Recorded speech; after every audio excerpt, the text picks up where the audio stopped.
Hi, I'm Noelle with the Healing Project, and I'm joined today by my sister, Candy. Hi. And we're going to talk about a really important topic today, anxiety and ways to cope with anxiety. So, tell us about your experience with anxiety. So I think that I can remember um anxiety becoming part of my life when I was a teenager, but like I really didn't understand what it was. Just having overwhelming feelings of like um fear about things or like not being accepted and just like in a crowd full of people, um not really knowing like how to fit in, and I would just be anxious and stuff like that. But I really learned more about what anxiety was as I got older, and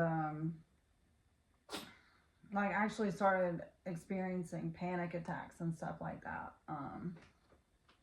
So yeah. I think in our generation, excuse me, I think in our generation, something that was never discussed is mental health. That was kind of a taboo topic. So, anxiety wasn't something that we really learned a lot about or were able to identify what was happening to us. Yeah. But it is an important topic today. I did some research and got some statistics. So, according to the National Institute of Mental Health, 19.1% will be diagnosed within a year, and 31% will experience anxiety symptoms in their lifetime, and that is U.S. adults. So, what that comes down to is about 1 in 5 U.S. adults in a year, and 1 in 3 within a lifetime will experience anxiety. And it has a host of long-term health consequences. Some of those, just from a nursing standpoint, cardiovascular health, impaired memory, increased stress levels cause increased cortisol levels, and if that's prolonged in your body, can cause weight gain, can cause metabolic syndrome, chronic inflammation, and chronic pain syndromes. And I learned today a weakened immunity. So that's something new I learned. But it can also lead to other mental health disorders like addiction and depression and suicidal ideation. But you have a really good way to combat that. So tell us what you learned in all of your experiences on how you have managed to cope with your anxiety. So for a while I did like choose to do like you know to manage it through medication and stuff, um, as well as through therapy and those kinds of things. Today I'm not on any kind of medications for anxiety at all. I don't take any kind of medications, but so what I do today is, of course, like I'll do like breathing exercises. That's like a big one that I do. Like there's box breathing, it's like breathing in for 4 seconds, holding your breath for 4 seconds, breathe out for 4 seconds, hold your breath for 4 seconds, in that box pattern. Or exercise is probably the biggest thing that I do. I would say that's my go-to for any kind of like struggle that I have when I'm getting upset and things like that. And then of course, like not isolating, because that becomes a big thing with me when I am experiencing it. I really just kind of have to push myself out there and get around people and be around people and just push myself outside my comfort zone. Yeah, I think those are really good coping techniques. One that I want to kind of hone in there, you said exercise was kind of your go-to. What does it do for you when you're exercising? Is it more of a distraction? Is it a physical outlet? Like, what does it actually do for you? I mean, it really just depends on the day, like, because I can go in and like really get in a good workout and I'll start feeling some emotions that I might honestly be trying to push out. But I'll start experiencing that and I just will allow myself to feel it. But really, like, I think it just gets my endorphins kicking and it just feels really good. And like, I can feel myself being stronger physically, and I can relate that to feeling, in that headspace, like feeling stronger in that headspace, you know, and just kind of like associate those things together. And I just visualize like myself being stronger. So like I can handle this Yeah. kind of situation. What's your favorite workout to do? Just lifting weights. I would just say just lifting in general. Like my goal is to like lift heavier and heavier. And you even kill it on the treadmill too. I've seen some of your Yeah. posts. Like Yeah. you kill the cardio. Like I hate cardio. You're all over it. I can get it in for about a good hour and then I'm killed. But the cardio, man, it just really it does relieve a lot of stress. Like after I get in a cardio workout, I really don't know how to explain it. I mean, I guess other than it's the endorphins that kick in, but I feel really, really, really good after that long of a cardio. Like I'm ready to go. See, it puts me to sleep. Yeah. It's so weird. That is weird. But I think the cardio, like the science behind that, at least a little bit of it, it does also increase the serotonin and dopamine levels, which they are proven to be responsible for elevated mood. Right. But also there's that increased oxygen demand for your body. So you increase oxygen, you increase your heart rate, and your heart is pumping stronger and it's pumping better. So all of that together, I think, kind of combines. If you can tolerate a good treadmill, then good for you. Yeah, and I mean, like, sometimes I gotta, like, switch it up, though. You know, I'll do, like, the stairs for 20 minutes, and then I'll do the treadmill for 20 minutes, and then I'll do the elliptical for 20 minutes. So I'm still getting in that hour. But when I'm at home, that's when I do the treadmill, you know, because that's the option that I have. But still, like, that thing, it inclines to a 40%, you know. So, like, I'll keep it on, like, about 28. And yeah. The ones at Planet Fitness, they incline to a 15%, so it's a much higher incline. Wow, Yeah. I didn't even really put that together. Yeah, because the ones at Planet Fitness, I've taken them up pretty high, so I feel like I'm walking a pretty steep hill. But I didn't realize that was just 15%. Yeah. They were going up. Dang. Yeah, and when she says she uses the stairs, like I can't work out with you at Planet Fitness. I can't keep pace. Those stairs, I'm pretty sure they put those machines in there so I would die on them. I am so whiny. You live. I am so whiny whenever I go to the gym with you because it's like, we're not going to do cardio today.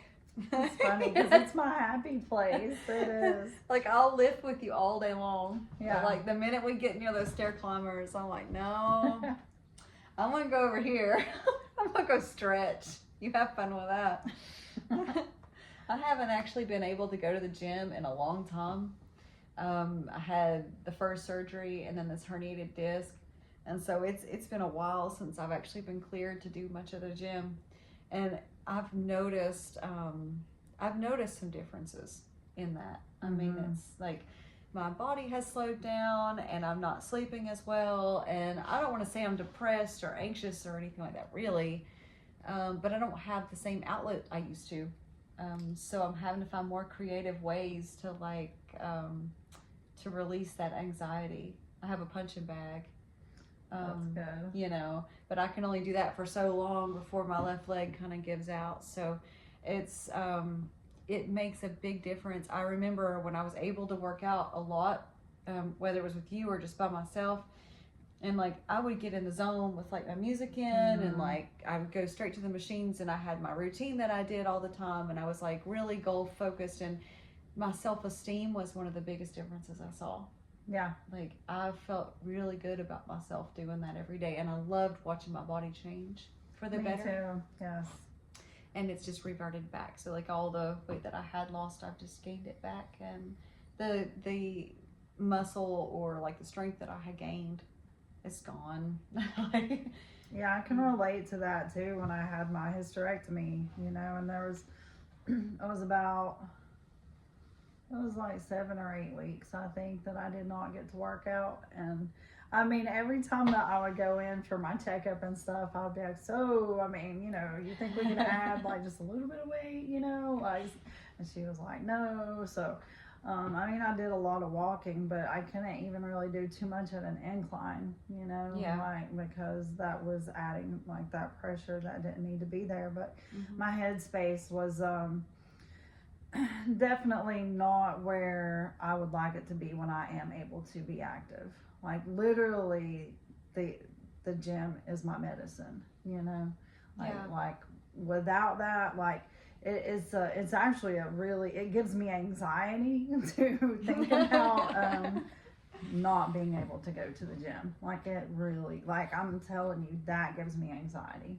Is that a daily thing for you that you go to the gym? I go 4 to 5 times a week. That's great. Yeah. How long do you stay when you're there? Between 1 and 2 hours. If someone was just starting out, they probably couldn't do maybe a 2 hour rush of it. How Yeah, I do you mean, think it would work? you really don't even need that. It's just I love being there. Oh, I okay. enjoy it. Like, I mean, if nutrition actually, I mean, it depends on what your goals are. Which nutrition plays such a huge part into mental health as well. Oh, You know, yeah. I so agree. like, I mean, it just depends on what your goals are for yourself and stuff like that. But with proper nutrition, someone can really work out 3 to 4 times a week between 30 and 45 minutes and achieve good goals if your nutrition is very disciplined, which of course, like, I can't even lie, that's a struggle, and like I love sugary stuff. Yeah.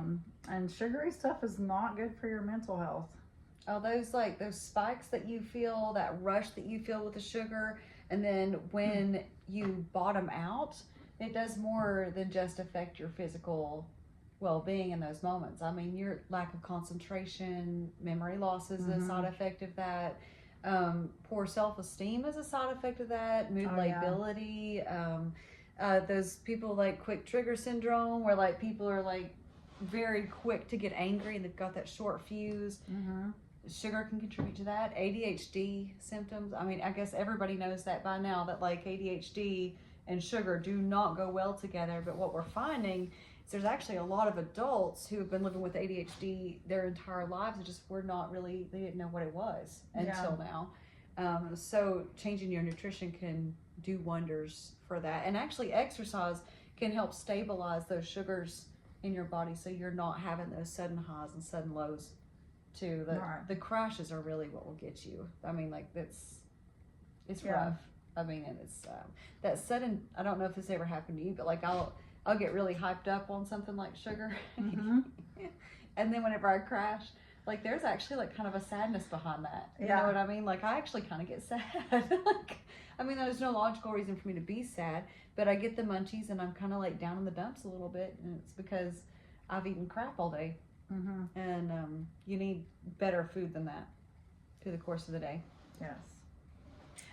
So one thing that I have noticed among a lot of the recovery groups is they exercise. They go to the gym a lot.